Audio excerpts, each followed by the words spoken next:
को जवाब दे सकें। आप किसी और के नाम से भी सवाल पूछ सकते हैं कि मेरी दोस्त है उसका ये मसला हुआ तो बता दें। एनीवन? यस। अच्छा, मैं किससे इंस्पायर हूँ? गर्ल्स लिसन बेटा, इनका क्वेश्चन है मैं किससे इंस्पायर हूँ।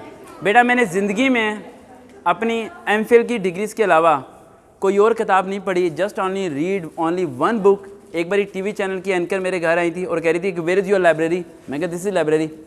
कहती this is only one book. हम जाते हैं इतनी किताबें होती हैं, तुम्हारे पास एक किताब है। मैंने कहा मेरे पास एक ही किताब काफ़ी है। कहती व्हाट इज़ दिस? मैं कहा that is the holy Quran, Quran Majeed.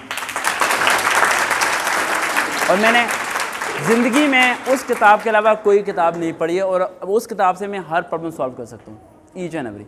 Any one question? Yes बेटा, यस बेटा।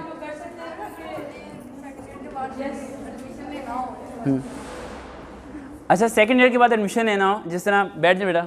अब आप हैं, अब इनकी पर्सनैलिटी देख के लग रहा है कि अगर ये एयर होस्टेस में अप्लाई करना तो एक दिन में सेलेक्ट हो जाएंगी। ठीक है, आप लोग अपनी पर्सनैलिटी के मुताबिक आपने डिग्रीज़ को चूज़ करना है, ना कि घर में एक चाचा जी आते हैं जिन्होंने खुद कभी स्कूल नहीं गए, यार इसे ना इंजीनियर बना दो, यार इसे वो बना दो। उनकी बातें नहीं माननी। अगर आपने डॉक्टर बनना है तो you have to meet the doctor. उससे पूछो सड़क का रास्ता कैसा है। इन्होंने अगर इंटर के बाद कुछ करना है तो मुझे पहले इनके मैटर के मार्क्स पता करने पड़ेंगे, इंटर के मार्क्स पूछने पड़ेंगे, इनका फैमिली बैकग्राउंड पूछना पड़ेगा। कैरियर काउंसलिंग अगर किसी ने मेरे से करवानी है अपनी लाइफ की तो उसे 20 दिन मुझे देने पड़ेंगे। मैं गलत फैसला कभी भी नहीं करता।